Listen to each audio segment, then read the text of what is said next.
पहले की बात है। एक शहर में एक व्यक्ति रहता था। जब उसकी शादी हुई तो उनकी पत्नी ने एक प्यारी सी परी जैसी बेटी को जन्म दिया, जिसका नाम दोनों ने ही बड़े प्यार से सिंड्रेला रखा। सिंड्रेला के जन्म के 1-2 साल बाद ही उसकी माँ का देहांत हो गया। अब उसके पिता ने दूसरी शादी कर ली। सिंड्रेला की सौतेली माँ बहुत ही दुष्ट औरत थी। वो सिंड्रेला को बिल्कुल भी अच्छा नहीं मानती थी। उसकी 2 बहनें और हुई। थोड़े ही दिनों बाद उसके पिता का भी देहांत हो गया। सिंड्रेला के पास अपना कहने के लिए अब कोई भी नहीं था। बचपन से ही उसके सौतेली माँ उससे बहुत काम करवाया करती थी। उसकी पढ़ाई लिखाई भी पूरी नहीं की गई। उसको घर का नौकर बना दिया।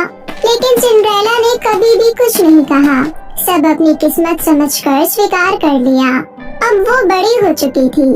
जितनी वो दिल की अच्छी थी, उसका रूप भी बड़े होने के साथ निखरता गया। वो उस नगर की सबसे सुंदर युवती बन गई। लेकिन उसकी माँ ने इस कारण उसका नगर में घूमना ही बंद करवा दिया। उसको फटे पुराने वस्त्र पहनने को दिए जाते ताकि वो बदसूरत दिखे। खाना भी उसको बचा कुचा दिया जाता था। वो अपनी खिड़की से ही लोगों को इधर उधर आते जाते देखा करती थी। उसके दुख अब कुछ ही दिनों के मेहमान थे। एक दिन उस नगर के राजकुमार का जन्मदिन था। राजा ने घोषणा करवाई कि वो अपने पुत्र के जन्मदिन के शुभ अवसर पर वो एक बड़ा सा भोज रखेंगे, जिसमें राजकुमार के लिए लड़की भी देखी जाएगी। राजकुमार को जो भी लड़की पसंद आएगी वो उससे ही शादी करेगा। राजा के आदेश से दूत बनकर एक सैनिक सभी घरों में गया और जन्मदिन के भोज का निमंत्रण दे दिया। आखिर में वो सिंड्रेला के घर पहुंचा। उसने दरवाजा खटखटाया। सिंड्रेला की सौतेली माँ ने दरवाजा खोला। तब वो दूत बोला, माँ जी, राजकुमार के जन्मदिन का भोज है, आप सब आइएगा, खासकर युवतियों को आना है। राजकुमार उन्हीं में से अपनी पत्नी चुनने वाले हैं। ये सुनकर वो बहुत खुश हुई। सिंड्रेला ने भी ये बात सुन ली। वो काम कर रही थी। वो अपनी माँ के पास आई और बोली, माँ, मुझे भी जन्मदिन के भोज में जाना है। लेकिन ये सुनते ही उसकी सौतेली माँ ने उसे बहुत मारा और वहाँ जाने से साफ मना कर दिया। वो चाहती थी कि उसकी दोनों बेटियों में से कोई राजकुमार के साथ विवाह करे, लेकिन उसकी बेटियाँ तो सुंदर थी ही नहीं। वो सिंड्रेला को नहीं भेजना चाहती थी। उसने सिंड्रेला को बहुत सारा काम दे दिया ताकि उसे जन्मदिन में जाने का मौका ही ना मिले। जन्मदिन का दिन आ ही गया। शाम को सभी को जन्मदिन में जाना था। सिंड्रेला की सौतेली माँ ने सिंड्रेला को अपनी दोनों बेटियों के लिए ड्रेस बनाने के लिए दे दी ताकि उसे अपने लिए कुछ करने का मौका ही ना मिले। सिंड्रेला ने दिन भर दोनों की ड्रेस बनाई। अब शाम होने वाली थी। उसके घर के सभी लोग तैयार होकर पार्टी में चले गए। सिंड्रेला घर पर बैठे बैठे रो रही थी। वो अपनी माँ को याद कर रही थी और सोच रही थी कि काश उसकी माँ भी जिंदा होती तो आज वो भी सुंदर बनकर उस भोज में जा पाती। अचानक सिंड्रेला के कमरे में बहुत रोशनी हुई और उस धुंध के बीच एक परी प्रकट हुई। परी बिल्कुल सिंड्रेला की माँ की तरह दिख रही थी। अपनी माँ को अपने सामने देखकर वो उसके गले से लग गई और बहुत रोने लगी। परी ने सिंड्रेला को चुप कराया और कहा, तुम राजकुमार के जन्मदिन के भोज में जाना चाहती हो ना? मैं तुम्हें तैयार करूँगी।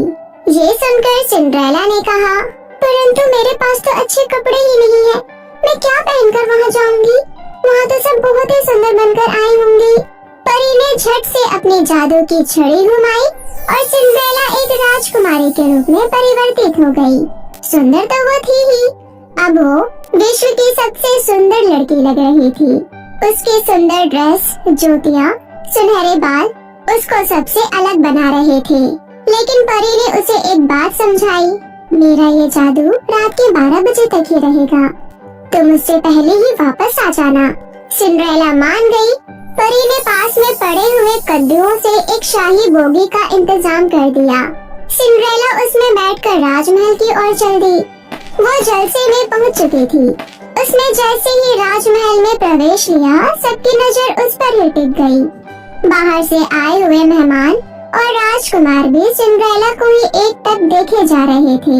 उसकी सौतेली माँ और बहनों ने भी उसे नहीं पहचाना। राजकुमार ने फैसला कर लिया कि अब तो वो उसी से विवाह करेगा। वो सिंड्रेला के पास गया और उसको डांस के लिए अपना हाथ दिया।